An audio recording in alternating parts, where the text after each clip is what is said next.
Hello friends. स्वागत है आपका हमारे यूट्यूब चैनल आर के हिंदी कहानियों में। आज की कहानी है कजरी। कजरी के खिलखिलाने की आवाज़ शकुंतला देवी के कानों में पड़ी तो उनकी बाहों पर बल पड़ गए और वो यूं ही बड़बड़ाने लगीं। लगता है फिर किसी आते जाते के साथ बात करने में मशगूल हो गई है। कितनी बार समझाया है कमबख्त को कि हर किसी से बातें मत किया कर। लोग एक बात के 100 मतलब निकालते हैं, लेकिन कजरी शकुंतला देवी की बातों पर ध्यान नहीं देती थी।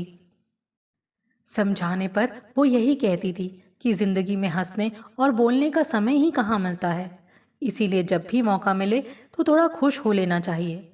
कजरी की बातें सुनकर शकुंतला देवी को डर लगता था।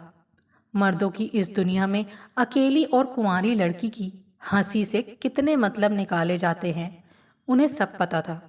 शकुंतला देवी अक्सर ही कजरी को समझाने की कोशिश करते हुए कहती, कजरी, मैं ये तो नहीं कहती कि हंसना बोलना बुरी बात है, पर हर अरे गहरे से यूं हंसकर बात करना लोगों को तेरे बारे में कुछ उल्टा सीधा कहने का मौका दे सकता है। शकुंतला देवी की ऐसी बातों पर कजरी कहती, बीबी जी, लोग मेरे बारे में क्या कहते हैं और क्या सोचते हैं इसकी मुझे परवाह नहीं। मैं तो बस इतना जानती हूँ कि मैं सही हूँ। मैंने कभी किसी के साथ खास मकसद से हंसी मजाक नहीं किया।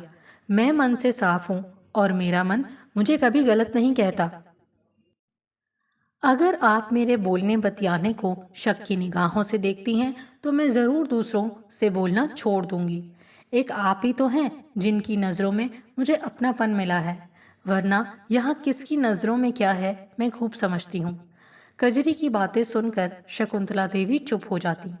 वे उस जमाने की ऊंच नीच समझाने की कोशिश भर कर सकती थी, लेकिन कजरी पर इसका कोई असर नहीं पड़ता था। वो हर समय हंसती खिलखिलाती रहती थी। 5 साल पहले शकुंतला देवी इस मोहल्ले में आई थी। उनके पति सिंचाई महकमे में अफसर थे। उनके 2 बेटे थे, दोनों लखनऊ में रहकर पढ़ रहे थे। कजरी को उन्होंने पहली बार तब देखा था जब वो उनके पास काम मांगने के लिए आई थी। शकुंतला देवी को एक चौका बर्तन करने वाली की जरूरत थी, सो मोहल्ले वालों ने कजरी को उनके पास भेज दिया। तब कजरी की उम्र 15-16 साल की रही होगी। शकुंतला देवी ने जब पहली बार उसे देखा तो देखती रह गई। काला आबनूसी रंग, भरा भरा जिस्म और ऊपर से बड़ी बड़ी कजरारी आंखें। कजरी रंग से काली जरूर थी, पर दिल की साफ थी। कजरी शकुंतला देवी के यहाँ काम करने आने लगी। धीरे धीरे वो शकुंतला देवी से घुल मिल गई। शकुंतला देवी भी कजरी को पसंद करने लगी। कजरी का अल्हड़पन और मासूमियत देखकर वो उसे लेकर परेशान रहती थी। एक दिन सुबह शकुंतला देवी हमेशा की तरह सैर के लिए घर से निकली। अभी वो कुछ कदम ही चली थी कि उनकी पड़ोसन ने उन्हें बताया कि कजरी को रात में पुलिस पकड़कर थाने ले गई है। ये सुनकर शकुंतला देवी हैरान रह गई। पड़ोसन ने बताया कि जिस घर में कजरी काम करती है उसके मालिक अनिरुद्ध शर्मा रात 11 बजे के आसपास घर आए थे, तो उन्होंने मेज की दराज खुली पाई। उन्होंने सुबह ही दराज में 20,000 रुपये रखे थे जो अब गायब थे। उनका शक फौरन कजरी पर गया। अनिरुद्ध शर्मा ने अकेले रहने और घर देर से लौटने की वजह से घर की एक चाबी कजरी को दे दी थी, ताकि उनकी गैर हाजिरी में भी वो आकर घर का चौका बर्तन कर जाए। उन्होंने कजरी को घर बुलाकर पूछा और समझाया कि वो पैसे दे दे। जब कजरी नहीं मानी तो उन्होंने पुलिस को बुलाकर रिपोर्ट दर्ज करा दी। पड़ोसन की बातें सुनकर शकुंतला देवी का सिर चकराने लगा।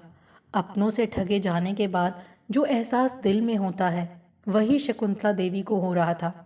उनको लग रहा था कि कजरी ने अनिरुद्ध शर्मा के यहाँ चोरी नहीं की, बल्कि उनका विश्वास चुराया है। सैर करके घर आने के बाद भी शकुंतला देवी का मन बेचैन ही रहा। पड़ोसन से हुई बातों के आधार पर उनका दिमाग कजरी को अपराधी मान रहा था। लेकिन कजरी का बर्ताव याद आते ही दिल उसके बेगुनाह होने की दुहाई देने लगता। आखिरकार उन्होंने कजरी से मिलने का फैसला किया। पति के ऑफिस चले जाने के बाद शकुंतला देवी थाने पहुंच गई। वहां उन्होंने देखा कि हवालात में बंद कजरी घुटनों के बल चुपचाप बैठी सूनी आंखों से बाहर देख रही थी। शकुंतला देवी ने थानेदार से कजरी से मिलने की इजाज़त मांगी। उन्हें देखते ही कजरी रो पड़ी। कजरी रोते हुए बोली, बीबी जी, मैं बेकसूर हूँ, मैंने कोई चोरी नहीं की। शर्मा जी ने मुझे जानबूझकर फंसाया है। शकुंतला देवी कजरी को चुप कराने लगीं। रो मत कजरी, चुप हो जाओ, मुझे पूरी बात बताओ कि आखिर माजरा क्या है। कजरी ने शकुंतला देवी को बताया, बीबी जी, शर्मा जी मुझ पर बुरी निगाह रखते हैं। कल रात वो मेरे पास आए और कहा कि उनके घर थोड़ी देर में मेहमान आने वाले हैं, इसीलिए मैं चलकर नाश्ता तैयार कर दूं। रात का समय होने से मैं जाने में हिचकिचा रही थी, लेकिन उनकी मजबूरी का ख्याल करके चली गई। नाश्ता तैयार करने के बाद जब मैं वापस आने लगी तो उन्होंने मुझे पकड़ लिया और कहने लगे कि मेहमानों के आने की बात तो बहाना थी, सच तो यह है कि मैं तुम्हें चाहने लगा हूँ। ये सुनकर मैंने कहा कि मैं आपकी बेटी जैसी हूँ, आपको ऐसी बातें करते हुए शर्म आनी चाहिए। इस पर शर्मा जी ने कहा कि बेटी जैसी हो, बेटी तो नहीं हो ना। बस एक बार तुम मेरी प्यास बुझा दो, मैं तुम्हें माला माल कर दूंगा। ये सुनकर मैं गुस्से में वहाँ से जाने लगी तो उन्होंने मुझे दबोच लिया और ज़बरदस्ती करने लगे। अपने आप को छुड़ाने के लिए दांतों से मैंने उनके हाथ को काट लिया और वहाँ से भाग गई। अभी घर आए मुझे थोड़ी ही देर हुई थी कि पुलिस घर पर आई और मुझे पकड़कर यहाँ ले आई। मैंने यहाँ सारी बात बताई पर कोई सुनता ही नहीं है। सभी यही समझ रहे हैं कि मैंने चोरी की है। बीबी जी, मैंने कोई चोरी नहीं की है। इतना कहकर कजरी फिर फपक पड़ी। कजरी के मुंह से सारी बातें सुनकर शकुंतला देवी समझ गई कि क्या हुआ होगा। कमज़ोर और गरीब लड़की की मजबूरियों का फ़ायदा उठाने वाले भेड़ियों की कमी नहीं थी। शर्मा जैसे भेड़िए ने कजरी को शिकार बनाना चाहा होगा और नाकाम रहने पर तिलमिलाते हुए उसने कजरी को झूठे केस में फंसा दिया। शकुंतला देवी को कजरी पर गर्व हुआ कि उसने उनके यकीन को ठेस नहीं पहुंचाई है। कजरी को चुप कराते हुए शकुंतला देवी ने कहा, रो मत कजरी, मर्दों की इस दुनिया में रोने से कुछ हासिल नहीं होने वाला।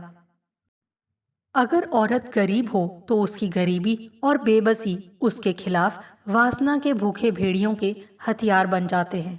इसीलिए रोने और अपने आप को कमज़ोर समझने से कुछ नहीं होगा। तुम्हें अपनी लड़ाई खुद लड़नी होगी। अनिरुद्ध शर्मा को उसके किए की सज़ा मिलनी चाहिए। मैं तुम्हारा साथ दूंगी। शकुंतला देवी ने थानेदार से बात करके कजरी को जमानत पर छुड़वा लिया। शकुंतला देवी की सलाह पर अनिरुद्ध शर्मा के खिलाफ बलात्कार करने की कोशिश की रिपोर्ट दर्ज कराई। कजरी की रिपोर्ट के मुताबिक पुलिस अनिरुद्ध शर्मा को पकड़ने के लिए निकल पड़ी। दोस्तों, आपको ये कहानी कैसी लगी? इसका अंत आपको कैसा लगा? प्लीज़ कमेंट करके ज़रूर बताएं। आपके सुझाव मेरा हौसला बढ़ाएंगे ताकि मैं एक बेहतर तरीके से आने वाली कहानियाँ प्रस्तुत कर सकूं।